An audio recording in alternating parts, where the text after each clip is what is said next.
So we decided to take a little walk down the beach here, and you know, Jax is just loving it. Check this out. Jax! How you doing, boy? Walking down the beach? There you go, boy. Yeah, you know, Jax is on vacation too.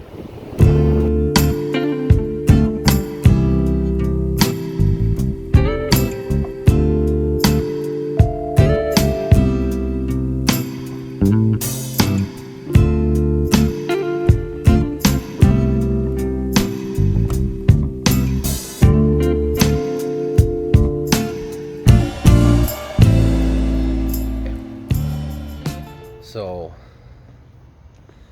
before I go into this story, I just want everybody to know that Jax, he's okay. Nothing happened to him. He's alive and well. He's in the van. The reason my thumbnail says my dog died in the van is because today I was sitting at the beach bar. I don't know why, but my old dog, Rocks, just popped in my head. Before I started van life full time, I had a golden retriever. His name was Rocks, the best boy in the world. Great dog. And he unfortunately passed away. And I wanted to make a little video sharing.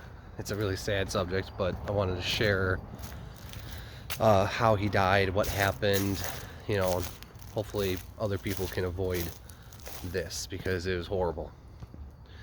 So before I had Rocks, I grew up in my dad's house, my mom and dad's. We had a family dog named Lancer.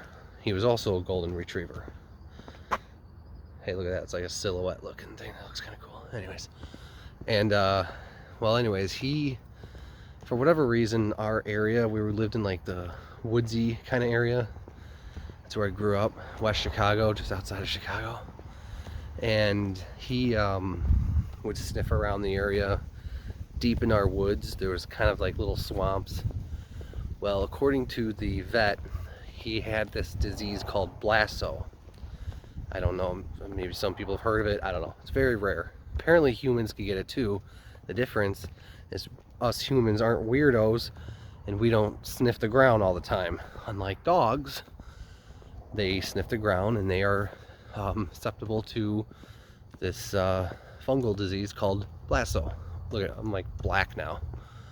I can't even see my face.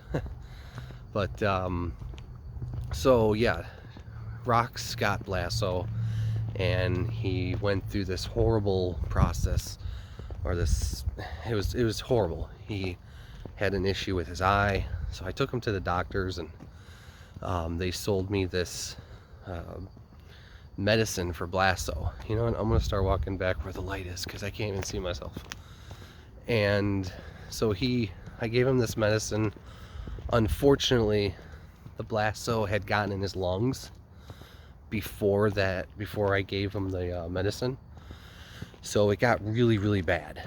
But fortunately, the medicine did slow the process, and he lasted much longer.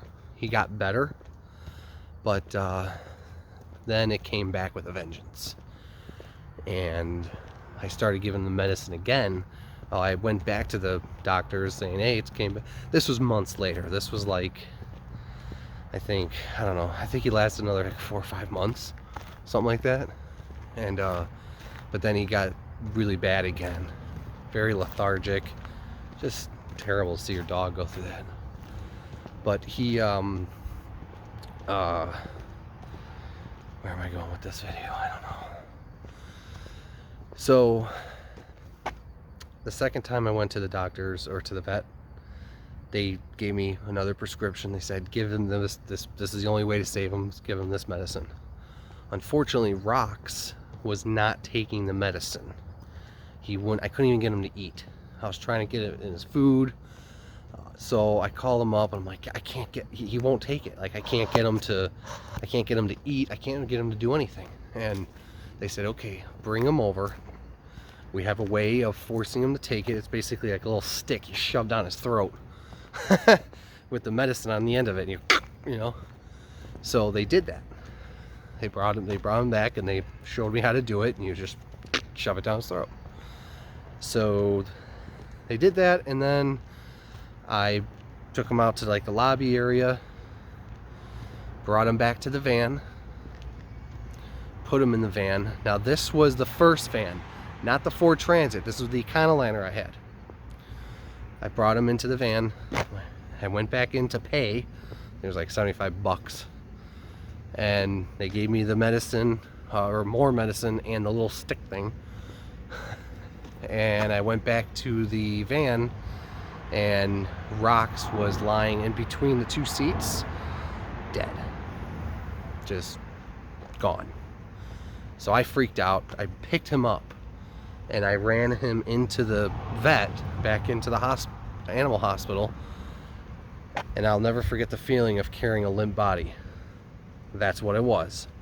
It was a lifeless, limp body. There was no life in it whatsoever. It was the freakiest thing in the world. Never want to experience that again. Ran in there, help, screaming, hell, help, help. The vet comes out. They pull him out of my arms, take him in the back, and start performing CPR and all this. At this point, I'm in tears because I knew he was dead.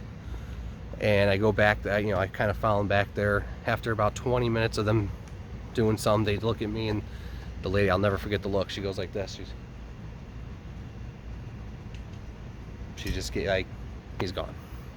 That's it. He's gone. So, if you have a dog in the van, take care of that little thing, okay? It's your dog. That was a horrible experience, and it's funny. Well, it's not funny, but when Rox died, I was doing a month trial period of van life. I did not go back to my apartment for 1 month. I figured, I'm going to try this. I'm going to go 1 month in the van. Well, it was like the last week and a half. I was like 2 or 3 weeks in to the trial period, and that's when Rox died. And I just remember waking up the next morning, and the van was so quiet, and kind of like lonely. Like there was nothing else alive in that van other than me. So it was just a really weird, eerie feeling. I woke up and I started crying again. And I'm like, I just can't believe it. So that's my little sad story of losing my dog. I don't care what any of you people think or say. A dog is a family member. In fact, a dog could be more than a family member. I love my dog. Jax is the best damn dog in the world.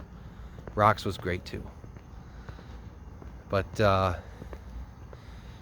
if you are living with a dog, don't leave him in the van on hot days. Do everything you can in your power to make sure he's safe. And for the love of God, if you have heard of blasto, keep your dog away from that. It's kind of hard to do because apparently it's in the ground. I don't know. I don't know too much about it. All I know is I lost my dog over it. And I get worried about Jack sometimes. Although they did say that golden retrievers are more acceptable to it. Male golden retrievers are they get it a lot easier than other dogs. I don't quite understand it. But sometimes Jack's, I'll let him out of the van and he'll go running around into bushes or whatever, and he's sniffing things, and I just get really nervous. And I'm like, Jack, get back over here, I try to keep him away from that stuff because you don't want, just from what I experienced with my other dog, I don't want anything remotely close happening to this little guy, Right, Jax? We want to keep you alive and well.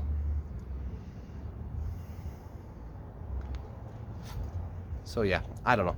I was just thinking about rocks, and I was like, maybe I'll make a little story, a video story of what happened to him, you know. But yeah, that's today's little video. Nothing very interesting, just yeah, what would you call this? A death story? I don't know. Anyways, thanks for watching. If you made it this far, I'm surprised you're watching it right now, because who wants to watch a video story about somebody losing their dog? I wouldn't. Well, maybe I would. I don't know. If you're watching this, maybe you're the weirdo, not me. I don't know. Anyways, thanks for watching. Like, share, subscribe. Keep it simple. Keep it real.